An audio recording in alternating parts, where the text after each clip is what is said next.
الحمد لله نحمده ونستعينه ونستغفره ونعوذ بالله من شرور أنفسنا ومن سيئات أعمالنا من يهده الله فلا مضل له ومن يضلله فلا هادي له وأشهد أن لا إله إلا الله وحده لا شريك له وأشهد أن محمدا عبده ورسوله يا أيها الذين آمنوا اتقوا الله حق تقاته ولا تموتن إلا وأنتم مسلمون يا أيها الناس اتقوا ربكم الذي خلقكم من نفس واحدة وخلق منها زوجها وبث منهما رجالا كثيرا ونساء واتقوا الله الذي تساءلون به والأرحام إن الله كان عليكم رقيبا يا أيها الذين آمنوا اتقوا الله وقولوا قولا سديدا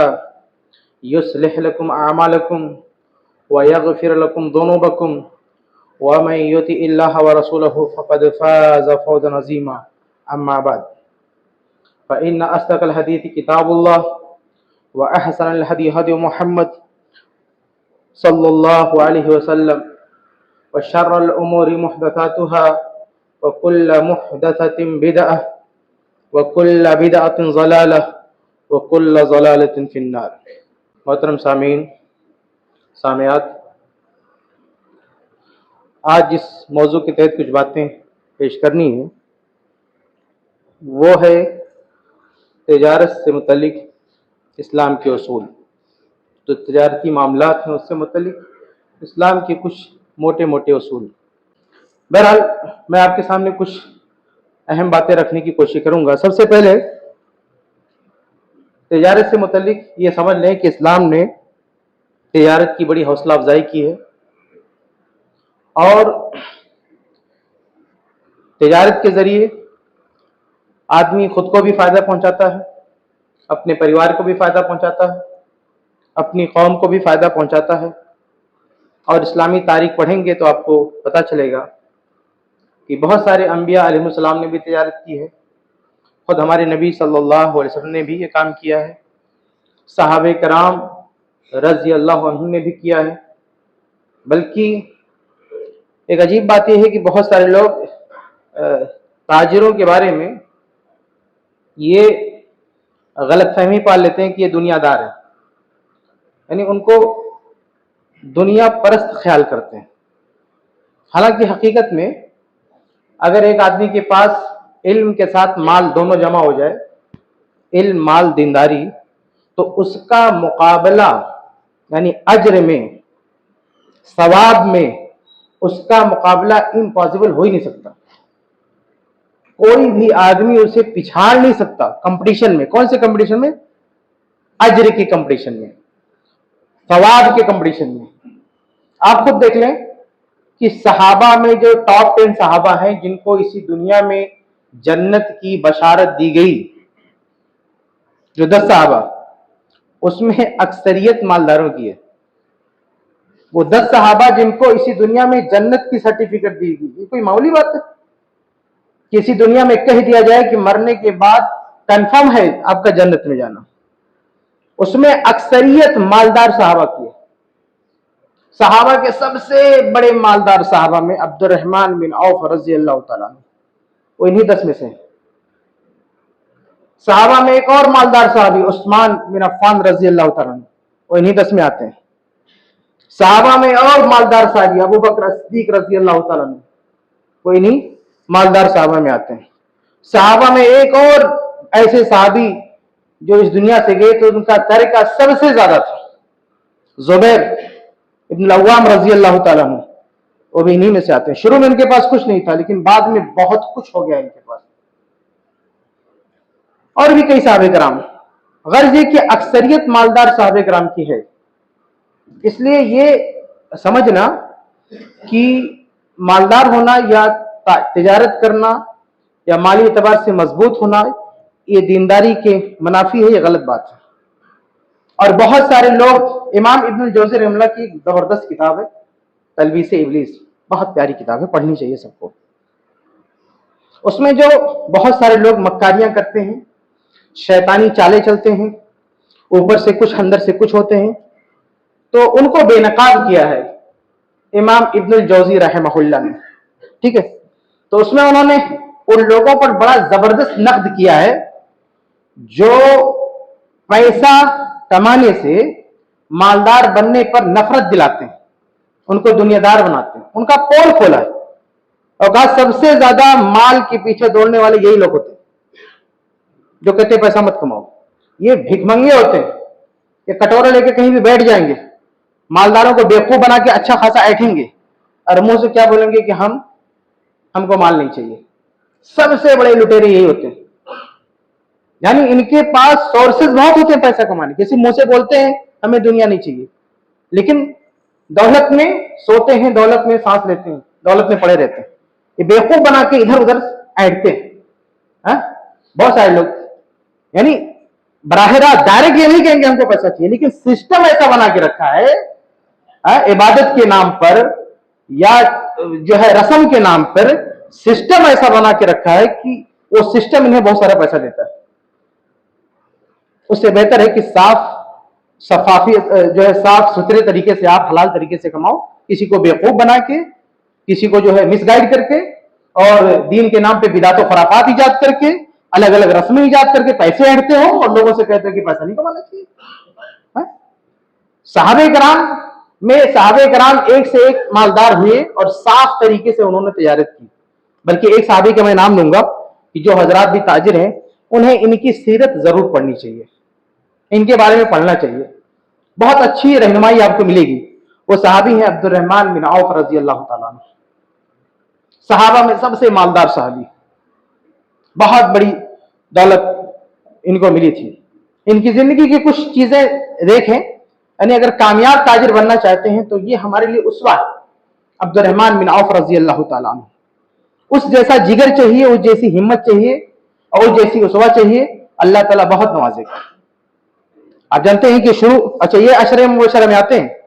अब्दुर्रहमान बिन औफ रजी अल्लाह ताला अन्हु जब हिजरत करके मदीना आए तो मक्का में ये मालदार आदमी थे, ये गरीब आदमी थे, लेकिन अल्लाह की खातिर सब कुछ छोड़कर चले आए मदीना। मक्का में इनके पास बहुत दौलत थी, बड़े मालदार थे, लेकिन सब कुछ जीरो में अपने आप को कर लिया और मदीना चले आए। किस लिए? सिर्फ इस्लाम की खातिर, सिर्फ अल्लाह की खातिर। ये जिगर होना चाहिए एक मालदार आदमी का। मालदार बनना बुरा नहीं है, लेकिन जब बात आ जाए एक तरफ मालदारी एक तरफ दीन, तो आप दीन को चूज करें, मालदारी को किनारे कर दें। अब्दुर्रहमान बिन औफ रज़ी अल्लाह ताला अन्हु ने सब कुछ छोड़ दिया और चले आए मदीना। मदीना आए तो अल्लाह के नबी सल्लल्लाहु अलैहि वसल्लम ने मदीना में जो मक्का से आते थे उनको मदीना में रहने वाले, जिनको हम अंसार कहते हैं, अंसार साहबा का भाई बना देते थे। एक मक्की साहबी को लेते थे और एक मदनी साहबी को, दोनों को मिला के भाई बनाते थे, ताकि जो मदनी साहबी हैं, अंसारी साहबी हैं, वो मुहाजिर साहबी की देखभाल करें। तो अब्दुर्रहमान बिन औफ रजी अल्लाह ताला अन्हु को जानते हैं किसके साथ किया था? मदीना में मदीना के एक सहाबी थे, एक अंसारी साहबी, जिनका नाम था साद इब्न रबी रजी अल्लाह ताला अन्हु। ये मदीना के सबसे मालदार साहबी थे, मदीना के सबसे मालदार, उनसे ज्यादा पैसा किसी के पास नहीं था। और मक्का के सबसे मालदार साहबी अब्दुर्रहमान बिन औफ सब कुछ छोड़ के आ गए थे मदीना। तो अल्लाह के नबी सल्लल्लाहु अलैहि वसल्लम ने अब्दुर्रहमान बिन औफ को, यानी मक्का के सबसे मालदार आदमी को, मदीना के सबसे मालदार आदमी का भाई बना दिया। क्या कि आप इनके साथ रहोगे। साद बिन रबी रजी अल्लाह ताला अन्हु ने उनको अपनाया, भाई बनाया। और सही बुखारी की रवायत है कि भाई होने का हक कैसे अदा किया। कहा कि अब्दुर्रहमान बिन औफ इन्नी अक्सरुल अंसारी मालन, ये सही बुखारी के अल्फाज है। कहा कि ए अब्दुर्रहमान बिन औफ, मैं अंसार में सबसे ज्यादा माल वाला हूं, सबसे ज्यादा पैसा मेरे पास है, सबसे ज्यादा दौलत मेरे पास है। और وَأَقْسِمُ لَكَ نِصْفَ مَالِي، اور آج سے میں آدھی دولت آپ کو دیتا ہوں. یعنی عبد الرحمن بن عوف رضی اللہ تعالیٰ عنہ سب کچھ چھوڑ کر آ گئے تھے، لیکن مدینہ آنے کے بعد اللہ کے نبی صلی اللہ علیہ وسلم نے ایسا انتظام کیا کہ مدینہ کا سب سے مالدار آدمی آدھی دولت دے رہا ہے. آدھی دولت دے رہا ہے. صرف اتنا نہیں، اور کہا کہ میری جو بیویاں ہیں، میں جس کو آپ پسند کر لیں میں طلاق دے دیتا ہوں اور آپ شادی کر لیں. شادی کہیں بھی ہو سکتی تھی، لیکن کہا کہ جب اللہ کے نبی نے مجھے ذمہ داری دی ہے ان کو اپنے ساتھ رکھنے کی، تو میرے ساتھ جو کچھ ہے، تجارت ہے، گھر بار ہے، بیوی ہے، سب میں آدھا دے ان کا. یہ آفر کیا کہ آدھی دولت اور جو بیوی پسند ہو وہ لے لو. عبد الرحمن بن عوف رضی اللہ تعالیٰ عنہ نے کیا جواب دیا؟ کہا کہ بارک اللہ فی مالک و اہلک، اللہ آپ کے مال میں برکت دے، اللہ آپ کے اولاد میں برکت دے. کہا کہ حل من سوق فیہ تجارت، مجھے یہ سب نہیں چاہیے، مجھے مارکیٹ کا راستہ بتا دو جہاں تجارت کی جا سکے. یہ تاجر کا یہ دل ہوتا ہے. ایسا نہیں کہ ہر جگہ آپ ہاتھ پھیلا رہے ہو، چاہیے چاہیے چاہیے، کچھ کر گزرنے کا جذبہ ہونا چاہیے. آدھی دولت بیٹھے بٹھائے آ رہی تھی، ہم میں سے شاید کوئی ہوتا تو ایکسپٹ کر لیتا، لیکن عبد الرحمن بن عوف رضی اللہ تعالیٰ عنہ وہ تاجر آدمی تھے، تجارت کرنا جانتے تھے، ان کے اندر وہ ہنر تھا. اس لیے ان کی غیرت نے گوارا نہیں کیا کہ اللہ نے مجھے تجارت کا ہنر دیا ہے، میں بیٹھے بٹھائے ان کا آفر کیوں لوں. اس کو مسترد کر دیا، شکریہ کے ساتھ اسے رد کر دیا، ان کے لیے دعا دی کہ اللہ آپ کا بھلا کرے، اپنی بیوی اپنے پاس رکھے، اپنا مال اپنا پاس رکھے، مجھے صرف راستہ بتا دیں کدھر ہے مارکیٹ، کہاں سے تجارت ہو سکتی ہے. اس کے بعد وہاں سے انہوں نے تجارت شروع کی، اور کچھ ہی دن میں بیوی بھی ان کے پاس آ گئی، شادی بھی ہو گئی، پیسہ بھی آ گیا. اور وہ حدیث ہے نا کہ اللہ کے نبی صلی اللہ علیہ وسلم نے انہیں سے کہا تھا جب شادی کے آثار دیکھے تو کہا کہ تم نے شادی کر لی؟ کہا ہاں. کہا اولی مولو بشاتی، ولیمہ بھی کر لو چاہے ایک بکری ہی کیوں نہ ہو. تو یہی عبد الرحمن بن عوف رضی اللہ عنہ. اور بعد میں اللہ تعالیٰ نے ان کو اتنا نوازا. مسلم احمد کی روایت ہے، وہ کہتے ہیں کہ اللہ نے اتنی برکت دی کہ میں اگر زمین سے پتھر بھی اٹھا دوں تو نیچے سونا چاندی نکلے گا. اتنی دولت اللہ تعالیٰ نے نوازی. آپ دیکھیے خودداری، آپ سیکھیں صحابہ کرام سے. جذبہ یہ ہونا چاہیے کچھ کر گزرنے کا، فری میں لینے کا نہیں. محنت کریں، ہمارے ہنر سے، ہماری محنت سے لوگوں کو فائدہ پہنچے. انہوں نے لیا نہیں ساتھ نبی کا نا، بلکہ کمایا اپنی محنت سے اور لٹایا، بے حساب لٹایا. یہ بھی ایک راز ہوتا ہے تجارت میں. کامیابی کا ایک راز ہے انفاق. جتنا آپ خرچ کرو گے لوگوں کے لیے، اللہ تعالیٰ اتنا ہی نوازے گا. طبرانی کی روایت ہے، شیخ البانی رحمہ اللہ نے صحیح قرار دیا. اللہ کے نبی صلی اللہ علیہ وسلم فرماتے ہیں کہ ان للہ اقواما اختصهم بالنعم، کہ اللہ تعالیٰ کے کچھ خاص بندے ہوتے ہیں جنہیں اللہ تعالیٰ مال دینے کے لیے چن لیتا ہے. مال دینے کے لیے چن لیتا ہے لمنع فی العباد، تاکہ لوگوں کو فائدہ پہنچائے. تو یقرهم فیہا، انہیں تب تک مالدار بنائے رکھتا ہے ما یبذلونہا، جب تک یہ خرچ کرتے رہتے ہیں. فَإِذَا مَنَعُوهَا، لیکن جیسے یہ خرچ کرنا بند کر دیتے ہیں، نَزَعَهَا مِنْهُمْ، اللہ تعالیٰ ان کی دولت چھین لیتا ہے. فَحَوَّلَهَا إِلَى غَيْرِهِمْ، انہیں کسی اور کے حوالے کر دیتا ہے. یعنی اس مالدار کو ریپلیس کر دیتا ہے، اس کی دولت نہیں برباد کرتا، اس کی دولت کسی اور کے حوالے کر دیتا ہے. اس کی جگہ کوئی اور مالدار ہو جاتا ہے. جیسے آپ کی آفس ہے، کوئی کام کر رہا ہے، اگر وہ کام نہیں کرے گا تو آپ اس کو ریپلیس کر دیں گے، پوسٹ برقرار رہے گی، اس کی جگہ کوئی اور آ جائے گا. تو ایسے اللہ تعالیٰ دولت کسی کو دیتا ہے، وہ نہیں کام کرتا، وہ دولت اٹھا کے کسی اور کو دیتا ہے. ایسے کہتے ہیں نا کہ ایک آدمی بہت بڑا تھا، اچانک روڈ پہ آ گیا. وہ کہتے ہیں کہ ایک آدمی روڈ پہ تھا، اچانک بڑا آدمی بن گیا. تو اللہ کا یہ نظام جب اپلائی ہوتا ہے تو یہ دیکھنے کو ملتا ہے. تو اس لیے عبد الرحمن بن عوف رضی اللہ تعالیٰ عنہ کی زندگی سے سیکھیں وہ کس قدر خرچ کرنے والے تھے. کبھی بھی ایسا نہیں ہوا کہ اللہ کے نبی صلی اللہ علیہ وسلم نے کوئی اپیل کی ہو، مالی اپیل کی ہو، اور عبد الرحمن بن عوف رضی اللہ تعالیٰ عنہ موجود رہے ہو، انہوں نے نہ دیا. بے شمار دینار درہم اللہ کے نبی صلی اللہ علیہ وسلم کی وفات کے بعد ازواج مطہرات کا پورا خرچہ سنبھالا.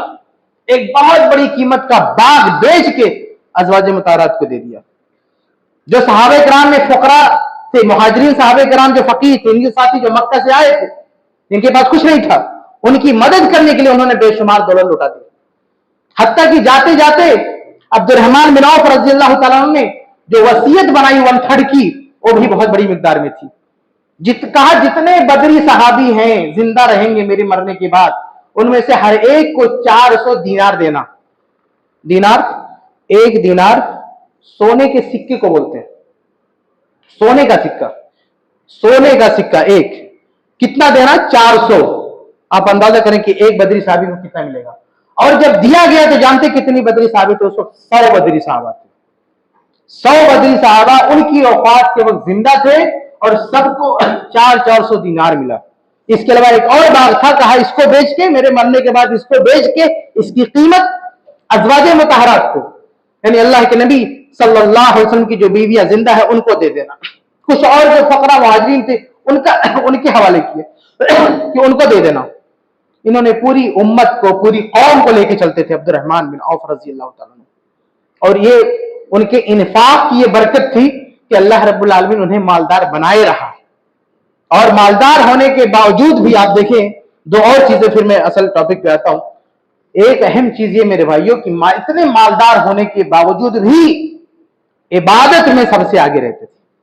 आज अगर किसी के पास माल आ गया तो कहता मैं बहुत बिजी हूं, मेरे पास टाइम नहीं, नमाज में उसकी तरफ से कोताही होने लगती है। लेकिन सहाबा के सबसे मालदार सहाबी, सहाबा में सबसे मालदार सहाबी अब्दुर्रहमान बिन औफ रजी अल्लाह तआला अन्हु नमाज में पहली सफ में होते थे, पहली सफ में।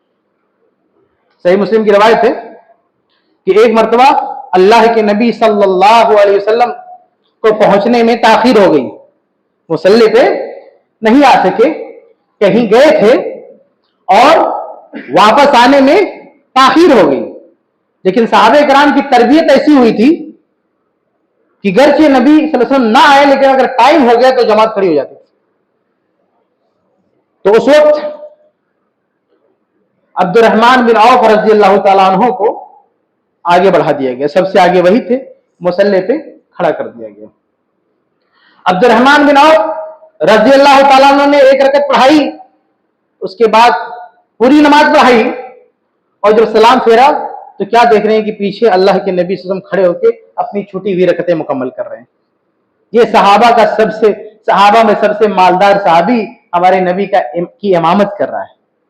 ये शर्फ सिर्फ दो लोगों को हासिल हुआ, एक अबू बकर सिद्दीक रजी अल्लाह तआला अन्हु को, कि उनके पीछे अल्लाह के नबी सल्लल्लाहु अलैहि वसल्लम आए, वो इमामत के लिए खड़े हो गए थे, वो तो पीछे आ गए थे और इशारा मिला था उनको। और अब्दुर्रहमान बिन औफ रजी अल्लाह तआला अन्हु को ये शर्फ मिला है कि आपने इमामत कराई और पीछे अल्लाह के नबी सल्लल्लाहु अलैहि वसल्लम ने उनकी इख्तिदा में उनका मुक्तदी बन के नमाज पढ़ा है। ये शर्फ सहाबा में एक मालदार सहाबी को हासिल है कि एक मालदार सहाबी ने नबी की इमामत कराई, वो नबी जिसने मेराज में सारे अंबिया की इमामत कराई है, जो नबी मेराज में सारे अंबिया के इमाम था, उस नबी की इमामत अब्दुर्रहमान बिन औफ ने कराई, जो सहाबा में सबसे मालदार सहाबी थे। इससे आप अंदाजा करें कि पैसा भी इबादत में सबसे आगे, और सिर्फ अहदे रसालत ही में नहीं, सहाबा के दौर में भी नमाज में सबसे आगे होते थे। याद कीजिए उमर रजी अल्लाह तआला अन्हु की शहादत का वाकया। उमर रजी अल्लाह तआला अन्हु जब शहीद हुए तो उस वक्त मामला क्या था, एक आदमी छुपा हुआ था पीछे खंजर लेके, फजर की नमाज का वक्त था और मुसल्ले पे थे। उमर इब्न खत्ताब रजी अल्लाह तआला अन्हु चुपके से उसने खंजर मार दिया। उसके बाद रिवायत में क्या है, फ़अख़ज़ यद अब्दुर्रहमान बिन औफ, उमर रजी अल्लाह तआला ने अपने पीछे हाथ बढ़ाया कि किसी को पकड़ के आगे मसल्ले पर कर दें, क्योंकि वो जख्मी हो गए। तो जब पीछे हाथ बढ़ाया तो हाथ में किसका हाथ आया? अब्दुर्रहमान बिन औफ। अब्दुर्रहमान बिन औफ का हाथ पकड़ा, मसल्ले पे आगे बढ़ा दिया। और उस दिन भी इमामत किसने संभाली? अब्दुर्रहमान बिन औफ रजी अल्लाह तआला। जल्दी से छोटी छोटी सूरतें पढ़ी और फजर की नमाज खत्म किया। आप अंदाजा करें, ये तो वाकई शहादत है, लेकिन वाकई शहादत में इस नुक्ते पर गौर करें कि अगर खलीफे वक्त अपने पीछे हाथ बढ़ा के किसी को अपनी जगह इमामत पे खड़ा करना चाहता है तो किसका हाथ में आता है? अब्दुर्रहमान बिन औफ का। आप अंदाजा करें कि जस्ट इमाम के पीछे खड़े होते थे। सहाबा का सबसे मालदार आदमी इमाम के पीछे खड़ा है। नबी के दौर में भी यही हाल था सहाबे कराम के दौर में भी यही हाल था, और किसी तरह का कोई घमंड नहीं। अल्लाह ताला किसी को पैसा देता है तो आदमी कभी कभी घमंड में इतराने लगता है और नतीजे में अपना नुकसान कर देता है। लेकिन अब्दुर्रहमान बिन औफ रजी अल्लाह ताला के अंदर जरा भी घमंड नहीं, जरा भी गुरूर नहीं, बिल्कुल सीधे साधे सिंपल सादा से जिंदगी गुजारने वाले। इनको उस्मान रजी अल्लाह ताला अन्हु ने ऑफर किया कि मेरे बाद खिलाफत आपको संभालनी है। पहले खलीफा अबू बकर सिद्दीक रजी अल्लाह ताला अन्हु थे, उन्होंने नाम लिख दिया कि मेरे बाद कौन खलीफा होंगे, उमर रजी अल्लाह ताला अन्हु। उमर रजी अल्लाह ताला अन्हु ने एक कमेटी बना दी कि ये लोग चुन लेंगे कि मेरे बाद कौन खलीफा बनेगा। फिर चुना गया किसको, उस्मान बिन अफ़्फ़ान रजी अल्लाह ताला अन्हु। उस्मान बिन अफ़्फ़ान रजी अल्लाह अन्हु खलीफा बने तो उन्होंने कहा कि जैसे पहले खलीफा अबू बकर सिद्दीक रजी अल्लाह ताला अन्हु ने किसी को नामजद किया था कि मेरे बाद उमर खलीफा बनेंगे, तो मैं अब्दुर्रहमान बिन औफ को नामजद करता हूं कि मेरे बाद अब्दुर्रहमान बिन औफ रजी अल्लाह ताला अन्हु खलीफा बनेंगे। अब्दुर्रहमान बिन औफ ने कहा नहीं, ये मेरे बस की बात नहीं। आप सोचिए, सबसे मालदार आदमी है और कहता है कि मुझे खिलाफत का ओहदा नहीं चाहिए, जबकि वो सबसे बड़ी पोस्ट है, उससे बड़ा कोई ओहदा है ही नहीं। खिलाफत से बड़ा ओहदा कोई नहीं, किसी एक स्टेट किसी एक मुल्क का ओहदा नहीं है, पूरे आलम इस्लाम का वो अमीर होता है। जो खलीफा होता है वो पूरी दुनिया की मुसलमानों का अमीर होता है। लेकिन अब्दुर्रहमान बिन औफ रजी अल्लाह ताला ने कहा कि मुझे ये ओहदा नहीं चाहिए। लेकिन उस्मान बिन अफ़्फ़ान रजी अल्लाह ने कहा कि तुम मानो या ना मानो तुम्हें ही बनना है। तो अब्दुर्रहमान बिन औफ कहते हैं अल्लाह ताला उससे पहले मुझे दुनिया से उठा ले, इतनी बड़ी जिम्मेदारी मेरे बस की बात नहीं। अल्लाह ताला ने उन्हें उस्मान रज़ी की मौत से पहले उठा लिया। उस्मान रज़ी की वफात से पहले अब्दुर्रहमान बिन औफ इस दुनिया से जा चुके थे। ये अब्दुर्रहमान बिन औफ रज़ी अल्लाह ताला अन्हु, यानी इतनी दौलत होने के बावजूद भी जरा सा भी घमंड नहीं है, ना किसी ओहदे की लालच है। ये राज है। लोग पूछते ना कि अब्दुर्रहमान बिन औफ रज़ी के मालदार होने का राज क्या है, ये राज है।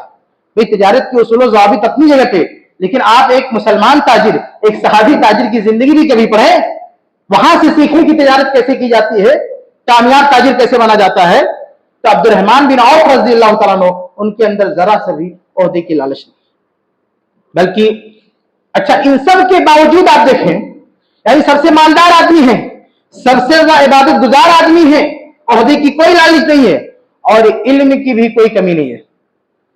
आज मालदार आदमी, उसको पता ही नहीं रहता नमाज रोजे के मसाइल, उसको टाइम ही नहीं है किसी की तकरीर सुनने का, कोई किताब पढ़ने का, वो बिजी रहता है तिजारत में।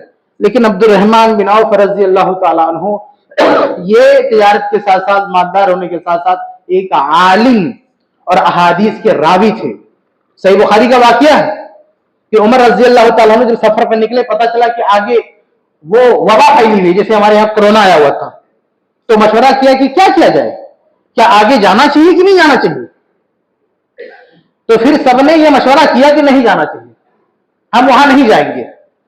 वहां गए तो भाई बीमारी और लोगों को लग सकती है। तो सारे सहाबे किराम ने यह फैसला किया कि हम आगे नहीं जाएंगे। उस मजलिस में अब्दुर्रहमान बिन औफ रज़ी अल्लाह ताला अन्हु नहीं थे।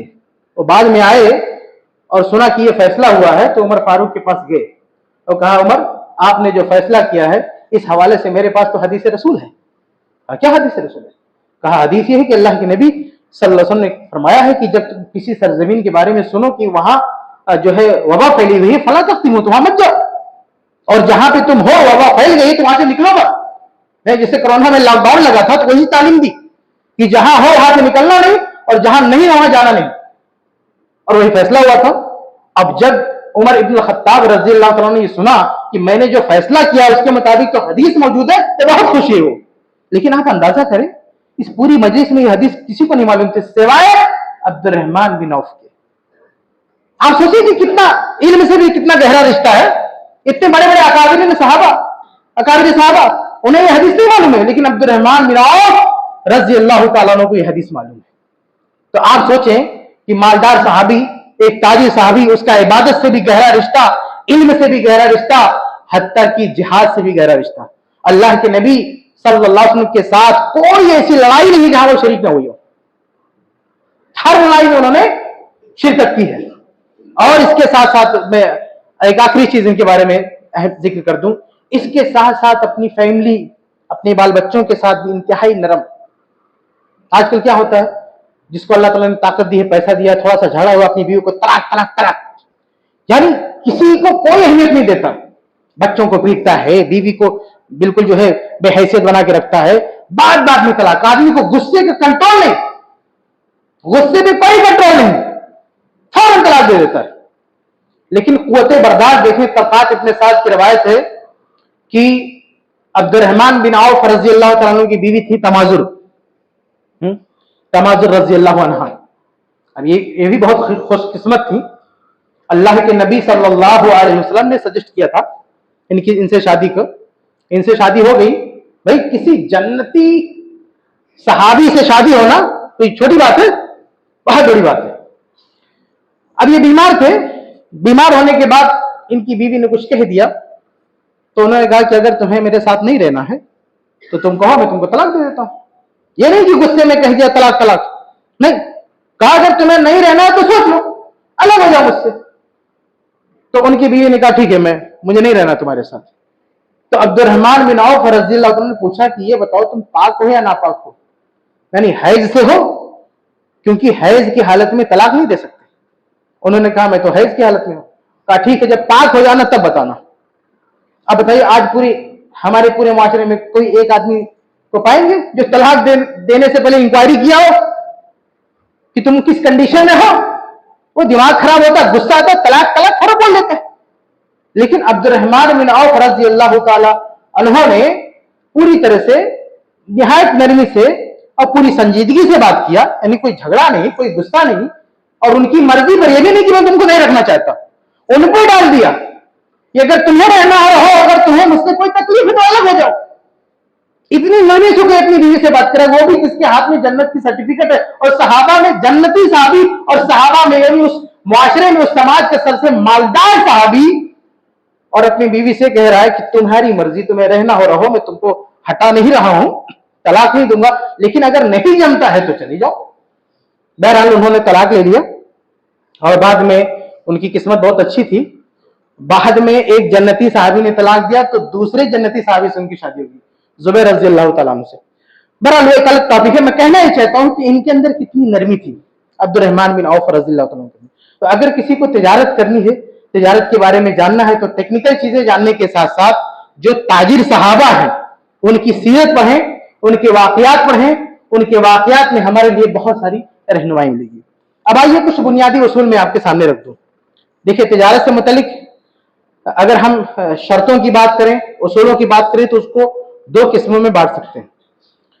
एक ऐसे उसूल ज़ाबित जो आम है, जनरल है, यानी किसी भी किस्म की तिजारत हो वहां वो अप्लाई होंगे, और कुछ उसूल ज़ाबित ऐसे हैं जो किसी खास केस में अप्लाई होंगे, यानी किस टाइप की आप तिजारत कर रहे हैं उससे जुड़े हुए खुसूसी हैं।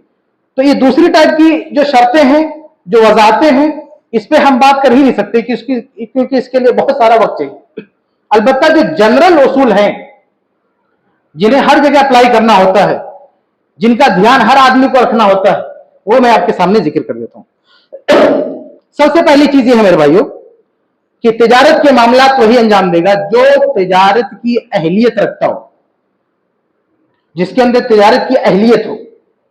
दूसरे अल्फाज में कहने तिजारत के लिए एलिजिबल हो, वो डील करने के लिए एलिजिबल हो। अब जैसे कोई बच्चा है माइनर, तो माइनर है तो वो तिजारत की डील नहीं कर सकता, उसको ये इजाजत नहीं, हालांकि उसके पास वो पैसों का मालिक हो सकता है। जैसे बड़ा बाप है, इंतकाल कर गया, प्रॉपर्टी मुंतकिल हो गई, छोटा बच्चा है 1 साल का, मालिक है करोड़ों का, लेकिन उस उम्र में वो तिजारत नहीं कर सकता, वो माइनर है, एलिजिबल नहीं है उसके लिए। तो अगर कोई बच्चा है, बच्चे के लिए देखिए अल्लाह ताला ने कलम भी उठा के रखा है, रुफिल कलम अन सलासिन अन सबी हत्ता यहतलिमा, कि अल्लाह ताला ने 3 लोगों से कलम उठा लिया, यानी 3 लोगों की फाइल नहीं बनती, गुनाहों की फाइल नहीं बनती। उनमें से एक बच्चा है, यहां तक कि जवान ना हो जाए। तो बच्चा जब जवान हो जाता है तब उसके गुनाहों का रिकॉर्ड दर्ज किया जाता है, वरना वो दर्ज ही नहीं किया जाता। अभी बच्चा है, अल्लाह ताला उसको माफ करके रखा है, वो गलती करे तो भी उसके लिए कोई सजा नहीं, बच्चा है, उसे नहीं पता, अल्लाह ताला ने माफ करके रखा है। तो ऐसे तिजारत के मामला बहुत बड़े मामला होते हैं। अब ये बच्चा है, नासमझ है, तो मालिक तो है वो पैसों का, उसको विरासत में मिल सकता है, हदिया मिल सकता है, गिफ्ट मिल सकता है, कई तरह की प्रॉपर्टी उसको मिल सकती है, लेकिन वो तजारती मामला नहीं तय कर सकता जब तक कि होशियार ना हो जाए, बड़ा ना हो जाए, समझदार ना हो जाए, तब तक नहीं। इसलिए ऐसी कोई तजारत जहां एक फरीक बच्चा हो, एक तरफ बच्चा, उसके साथ कोई डील नहीं कर सकता। कोई उसको जाके बेवकूफ बना ले, कोई उसको चॉकलेट देके कुछ भी कहलवा ले, तो इस तरह से अच्छा खासा चीट फ्रॉड हो जाएगा। समझदार आदमी धोखा खा ही जाता है, वो तो बच्चा है। अच्छे अच्छे मास्टर माइंड लोग फेल हो जाते हैं, सर पकड़ के बैठते हैं, उनके साथ क्या हुआ, तो बच्चा है। तो उसके लिए इजाजत नहीं है, उसकी वो अगर एक तरफ रहेगा तो तजारत जायज नहीं, उसके साथ आप कोई डील नहीं कर सकते जब बच्चा है, जहां तक कि बड़ा ना हो जाए। दूसरी चीज ये कि तरफैन तजारती मामले से राजी हो, दोनों की रजामंदी जरूरी है। अबू सईद अल खुदरी रज़ी अल्लाह तआला अन्हु से मरवी है, कहते हैं कि अल्लाह के रसूल सल्लल्लाहु अलैहि वसल्लम ने फरमाया कि इन्नमल बैउ अन तराजी, कि जो बै होगी वो दोनों तरफ की रजामंदी से हो सकती है। अब रजामंदी का मतलब ये है कि किसी तरफ से कोई दबाव ना हो, जबरदस्ती किसी का कोई माल नहीं खरीदा जा सकता है, डेरा धमका के, ब्लैकमेल करके। अब देखिए कितने सारे लोग किसी की प्रॉपर्टी है, गन पॉइंट पे लिखा लिया, धमकी दे के कब्जा कर लिया, जबरदस्ती कहा कि तुम इसको बेचो। तो जबरन किसी की जायदाद नहीं खरीदी जा सकती। जबरन किसी की जायदाद हो, किसी का माल हो, कोई भी चीज हो, अगर जबरदस्ती किसी ने खरीदा, उस पर दबाव डाल के, फोर्स करके, मजबूर करके, वो बेचारा डर के मारे दे दिया, तो आप ये ना समझे कि आप उसके मालिक हो गए, उसका कोई एतबार नहीं होगा। और किसी भी अंदाज में किसी पर दबाव डाला तो वो तजारत नहीं मानी जाएगी। तो दोनों तरफ से रजामंदी हो, बेचने वाला भी राजी हो और खरीदने वाला भी राजी हो। और राजी होने का क्या मतलब है कि वो अपनी बित्ती में नफ्सी ही, जैसे इमाम बहकी रहमतुल्लाह ने एक रिवायत निकल की, अल्लाह के नबी सल्लल्लाहु अलैहि वसल्लम फरमाते हैं कि ला यहिल्लु लिम्रिइन मिम्मा अखीही इल्ला बित्ती में नफ्सी ही, कि जब तक वो अपने दिल से रजामंदी ना दे, अगर जबान से कह भी दे तो वो आपका नहीं हो जाएगा। जबान से कहने से भी आपका नहीं होगा जब तक कि वो दिल से राजी ना हो। यानी अंदरूनी तौर पर या बाहरी तौर पर कोई दबाव ना हो, इसको कहते हैं रजामंदी। रजामंदी की डेफिनेशन क्या है कि दाखिली या बाहरी कोई दबाव ना हो। बाहरी दबाव यानी आपने मुंह से कह दिया कि नहीं बेचेगा तो मारूंगा, ये कर दूंगा और कर दूंगा। और कभी कभी खामोशी के साथ ब्लैकमेल किया जाता है, यानी जबान से आदमी कुछ नहीं कहता, लेकिन माहौल ऐसा बना हुआ है, अंडरस्टूड है, आदमी समझता है कि अगर हमने, ये आदमी ऐसा है, इसका रवैया ऐसा है, इसका नेचर ऐसा है कि इसने अगर मांग लिया, इसको नहीं दिया तो हमारा बुरा हाल होगा, इसलिए वो रजामंदी दे देता है। तो ऐसी तिजारत भी नहीं मानी जाएगी जिसमें आपको पता है कि ये अंदरूनी दबाव का शिकार है, बाहर से नहीं बोला, लेकिन अंदरूनी तौर पर दबाव का शिकार। इसको मिसाल से समझना होना, तो हमारे यहाँ जो बहनें हैं, बाप के मरने के बाद जो बेटियां हैं, वो भाइयों से कहती हैं, भाई लोग पूछते हैं कि तुमको हिस्सा चाहिए, कहती नहीं भैया रख लो, हमको नहीं चाहिए। तो जबान से भाई नहीं कहता कि नहीं देगी तो मार डालूंगा, तेरा जीना हराम कर दूंगा, लेकिन वो अंदर से जानती है बहन कि अगर हमने इसको नहीं दिया तो ये हमारा जीना हराम कर देगा, ये हमारा बाप के घर में आना जाना बंद कर देगा, ये हमारा हमसे कते ताल्लुक कर देगा। इसको कहते हैं अंदरूनी दबाव, इसको रजामंदी नहीं कहेंगे। वो भाई जो खुले नहीं समझता ना कि हमारे आपने हमको दे दिया, नहीं दिया, वो ऊपर से बोला, तुम्हारे दबाव में उसने बोला है। समाज के यानी कई तरह के दबाव में आकर उसने ये कहा कि ले लो, लेकिन हकीकत में उसने नहीं दिया है, इसलिए इसको रजामंदी नहीं कहते। तो अंदरूनी या बाहरी दबाव के बगैर हो, दोनों तरफ से, तब वो तिजारत मानी जाएगी, तब वो खरीदो फरोख्त मानी जाएगी, वरना नहीं। आगे बढ़ते हैं। तीसरी शर्त यह है कि जो चीज है जिसको बेचा या खरीदा जा रहा है वो हलाल हो, वो हराम ना हो। अगर भाई एक आदमी जवान है, वो बेच रहा है, दोनों राजी हैं, लेकिन सामान हराम है, तो उसका बेचना खरीदना जायज नहीं।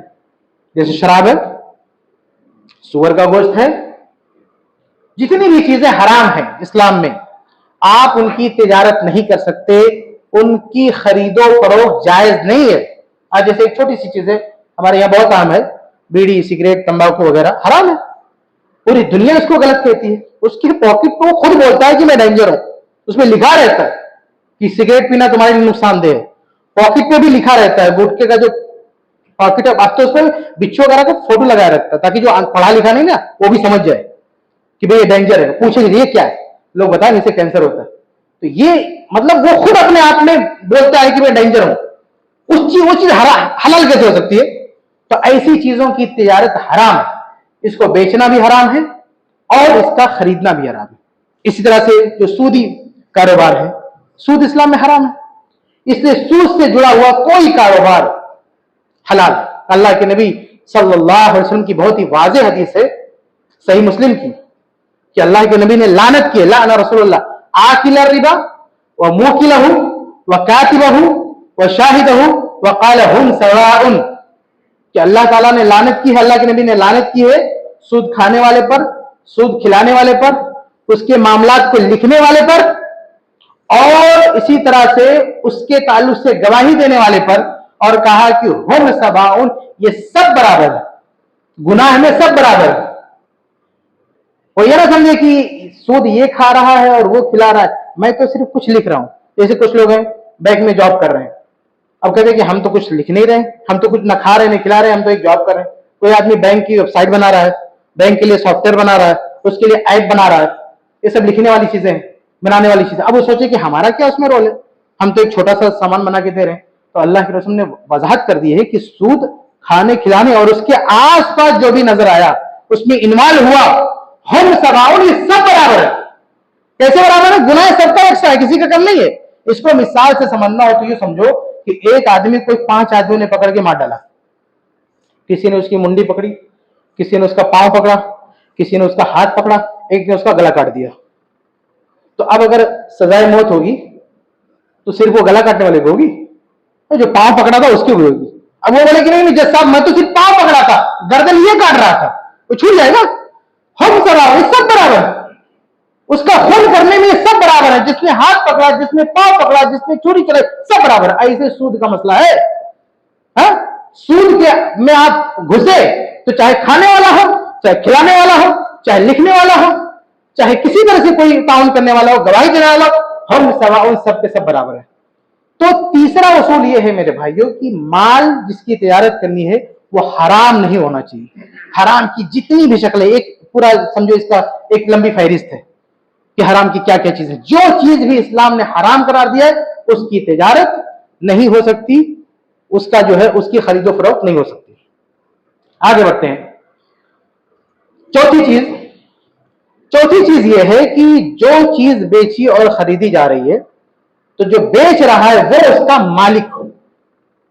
अगर वो उसका मालिक नहीं है उसे नहीं बेच सकता है। आज ये बेईमानी भी हमारे यहां बहुत आम, खासतौर से जमीन वगैरह प्लाट वगैरह के मसले में, एक कैसे कितनी आसानी से आदमी बेच देता है, दिमाग चकरा जाता है। दूसरी की जायदाद और उल्लू बना के बेवकूफ बना के बेच डालता है। यानी हर जगह ये बेईमानी आम है और हद हो गई इसमें मुसलमान। उससे भी ज्यादा अफसोस की बात है कि किताब और सुन्नत का दम भरने वाले ये इस तरह का काम करें कि किसी और की प्रॉपर्टी ले आके बेच दे।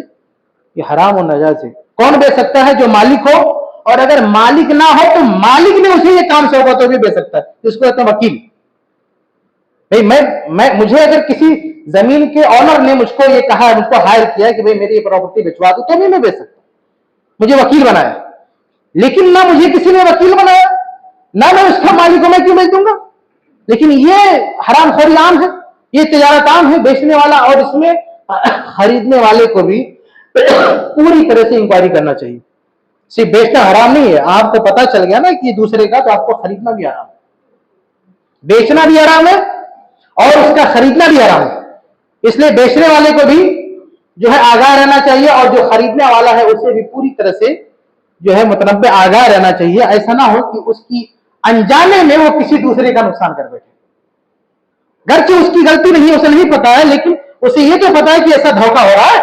कम से कम किसी वकील को हायर करे, इंक्वायरी करे, पूरी तरह से छानबीन करे, ताकि तेरे जरिए से, तेरी सुस्ती और काहली की वजह से कि तेरे किसी भाई का नुकसान ना हो जाए, किसी पर जुल्म ना हो जाए। तो जब हमें पता है कि बेईमानी आम है तो आपको भी पूरी कोशिश करनी चाहिए कि किसी और का नुकसान ना हो जाए, और हो सकता है उसके बजाय आप ही का नुकसान हो जाए। अगर वो मजबूत पार्टी निकली तो फिर आपका की हालत खराब हो जाएगी। इसलिए ये जो है बगैर मिल्कियत के चीज किसी और की है और बेच रहा कोई और, ना उसका मालिक है ना उसका वकील है, तो ये बहुत बड़ी जो है हराम तजारत है, हमारे यहाँ आम है, ये नहीं होनी चाहिए। ये चौथी चीज है। आगे बढ़ते हैं। एक पांचवी चीज ये है कि भाई वो जो चीज बेची और खरीदी जा रही है वो हमारे कंट्रोल में हो। ऐसा नहीं है कि वो आपके कंट्रोल में है ही नहीं, वो आपके जो है और आपके कब्जे में है ही नहीं, पोजीशन आपके पास नहीं है और एक उम्मीद है सिर्फ आपकी और आप उसको बेच दें। जब तक ये कंफर्म ना हो जाए, भले एक उम्मीद है कि आपकी बातचीत चल रही है, वो चीज आपकी हो सकती है, लेकिन जब तक आपकी नहीं हुई है तब तक आप उसको नहीं बेच सकते। जब कंफर्म हो जाए कि आप ही का है तब बेचें। कितने लोग जो है अपने बाप जिंदा है उसकी जायदाद जो है बेटे जो है बेच देते हैं। बाप राजी नहीं है, उसको कुछ पता नहीं है, बाप मान लीजिए बूढ़ा हो चुका है, उसको कुछ नहीं मालूम, उसका होश गायब है, और बच्चों ने बेच दिया। कैसे बेच दिया भैया? ये उनका, उसके मरने का तुम्हारा हो जाएगा, लेकिन अभी तुम्हारा नहीं है। या मान लो बाप ने कह दिया कि ये जमीन मैं किसी को दूंगा, नहीं दिया, जब तक तुमको मिल ना जाए तुम उसको बेच नहीं सकते। तो बेचने में वो चीज है जो कंट्रोल में हो, जो उसके हाथ में हो, पोजीशन उससे मिल चुका हो, उसके कब्जे में हो। जब तक कब्जा नहीं है आप जो है उसको नहीं बेच सकते। आगे बढ़ते हैं। एक और चीज, शायद वक्त हो चुका है, मैं खत्म करता हूं। एक आखिरी चीज, छठी चीज, कि बे शरा में, खरीदो फरोख्त में जो चीज भी बेची और खरीदी जा रही है वो मजहूल ना हो, गैर मारूफ ना हो। ऐसा नहीं कि हमें पता ही नहीं कि वो क्या चीज है जो चीज बेची जा रही है, या अगर मतलब जिनसे मालूम है कि ये चीज बेची जा रही है, जैसे जमीन मालूम है जमीन बेची जा रही है, लेकिन वो जमीन कहाँ है, कितनी है, उसका पूरी डिटेल, पूरी जानकारी होनी चाहिए। ऐसा नहीं कि सिर्फ नाम पता चल गया तो जहालत खत्म हो गई।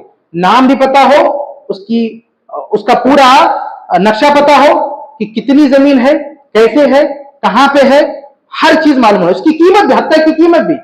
ऐसा नहीं कि एक चीज ऐसे बेच दिए, कीमत क्या पता नहीं, बाद में तय करेंगे, नहीं, वो कंफर्म होना चाहिए कि ये चीज है, इसकी ये कीमत है। तो कोई भी चीज उसमें मजहूल ना रह जाए कि मजहूल है इसका पता, हर चीज वाजे हो, दो दो चार की तरह से वाजे हो। जब तक वाजे में हुई आप उसको खरीद नहीं सकते। मैं आपसे रुखसत होऊंगा, एक मिसाल देखिए, हमारे यहाँ बहुत आम है, इस उसूल को ना जानने की वजह से बहुत सारे लोग, लड़का पैदा होता है, लड़की पैदा होती है, अकीका करना होता है, तो किसी बकरा बेचने वाले की दुकान पे जाते हैं, कसाई की दुकान पे, कस्साब की दुकान पे, और क्या कहते हैं कि ये बकरा हमने खरीद लिया, अकीका करना है, कीमत कितना है, ऐसा करें, फला के तरफ से अकीका करना है, किसी को मौलवी को बुला के लाया, जबा करवा दिया, अकीका हो गया, अब गोश्त तोड़ो, किलो के हिसाब से मैं आपको पेमेंट कर दूंगा। तो अकीका हो चुका, जबा हो चुका, और बाद में पता चलना कितने किलो का है, तो इससे अकीका नहीं हुआ। जब जबा किया था तो ये उस बकरे का मालिक नहीं था, ये हराम है, नाजायज है। अभी आपने बकरा खरीदा ही नहीं, उसको जबा करवा दिया, उसके अकीका करवा दिया आपने, तो क्यों, वजह क्या है इसमें? वजह यह है कि उसकी कीमत मजहूल है। तो बकरा तो पता है कि सामान है, लेकिन ये कितनी कीमत का मुझे पता नहीं। आपने ये जरूर कह दिया है कि 1 किलो का इतना रेट है, लेकिन इसमें कितना किलो निकलेगा पता नहीं। भाई आप पूरा खरीद लीजिए, उसके बाद पूरा खड़ा होकर तोल लीजिए, तो कोई मसला नहीं, कीमत है, लेकिन नहीं, इसका पाव वगैरह नहीं गिनेंगे, सिर्फ गोश्त कितना है, वो कितने किलो का निकलेगा उतना हम कीमत आपको पे कर देंगे। तो ये आप उसके मालिक ही नहीं हुए, आपने उसको खरीदा ही नहीं, ये तजारत हुई नहीं।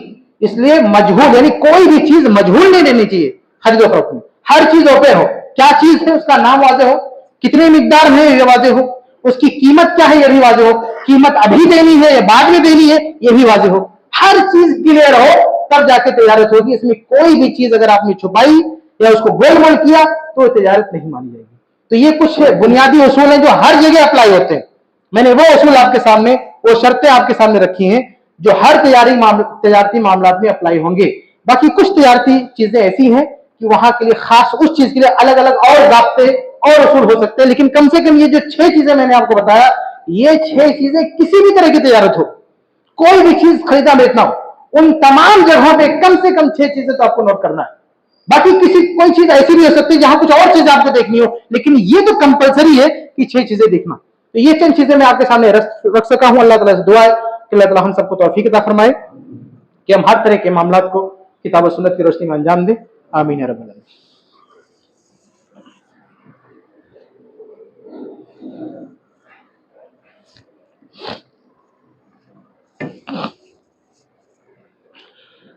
अल्हम्दुलिल्लाह रब्बिल आलमीन वस्सलातु वस्सलामु अला रसूलिल अमीन व अला आलिहि व सहबिहि अजमीन अम्मा बाद। मोहतरम हाज़रीन, एक ऐलान है हज़रात की खिदमत में। इसी मस्जिद के हवाले से, जिस मस्जिद में आप नमाज पढ़ रहे हैं, बैठ रहे हैं, इस मस्जिद की तामीर का काम जो है चालू है। ख़वातीन के लिए भी इंतज़ाम करना है, बहुत सारे काम हैं। तो आप तमाम हज़रात से गुजारिश है कि इसमें बढ़ चढ़ कर ताउन करें। रुए ज़मीन पर सबसे बेहतरीन जगह जो होती है वो अल्लाह ताला का घर है, और रुए ज़मीन की सबसे बदतरीन जगह बाज़ार है। लेकिन आज हमारा हाल ये है कि सबसे बदतरीन जगहों पर हमारे पैसे ज़्यादा खर्च होते हैं, और जो सबसे बेहतरीन जगह है वहाँ पे हमारे पैसे कम खर्च होते हैं। इसलिए मेरे भाइयों, ये जो अल्लाह ताला का घर है, इसमें हमें ज़्यादा से ज़्यादा पैसा खर्च करना चाहिए। और इसमें लगे हुए पैसे का एक बेनिफिट ये है कि हमारी सांसें बंद हो गई तो भी ये सवाब मिलता रहेगा। ये बहुत बड़ा बेनिफिट है। हो सकता है कि हमने ज़िंदगी भर जो अपने पूरी ज़िंदगी में जो सदका किया है उसका जो सवाब है हमने किसी मस्जिद में लगाया है, मरने के बाद उससे ज़्यादा डबल सवाब सिर्फ वहीं से आ जाए। आप सोचिए, आपने मस्जिद में कुछ पैसा लगा दिया और हज़ारों साल तक ये मस्जिद मौजूद रही। क़यामत कब आएगी कुछ पता है?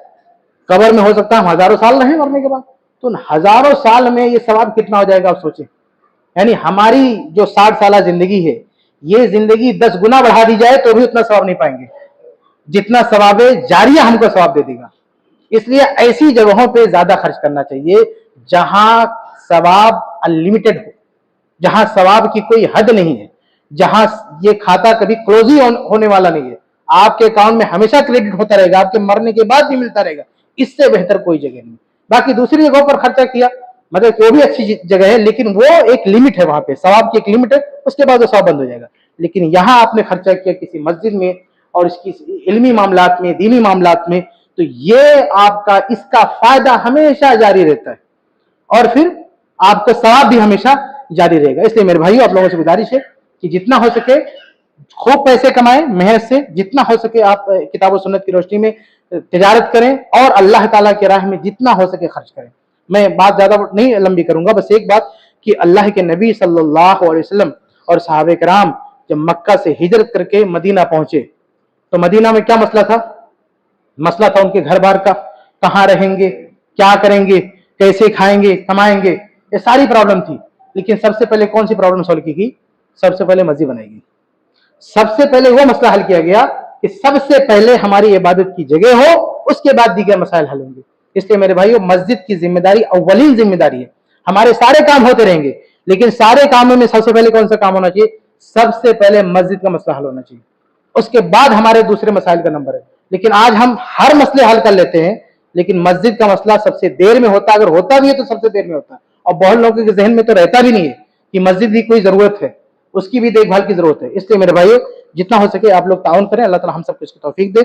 आमीन या रब्बल आलमीन। अल्लाहुम्मा सल्लि अला मुहम्मद व अला आलि मुहम्मद कमा सल्लैता अला इब्राहीम व अला आलि इब्राहीम इन्नका हमीदुम मजीद। अल्लाहुम्मा बारिक अला मुहम्मद व अला आलि मुहम्मद कमा बारकता अला इब्राहीम व अला आलि इब्राहीम इन्नका हमीदुम मजीद। अल्लाहुम्मा बारिक अला मुहम्मद व अला आलि मुहम्मद कमा बारकता अला इब्राहीम व अला आलि इब्राहीम इन्नका हमीदुम मजीद। व आखिरु दावाना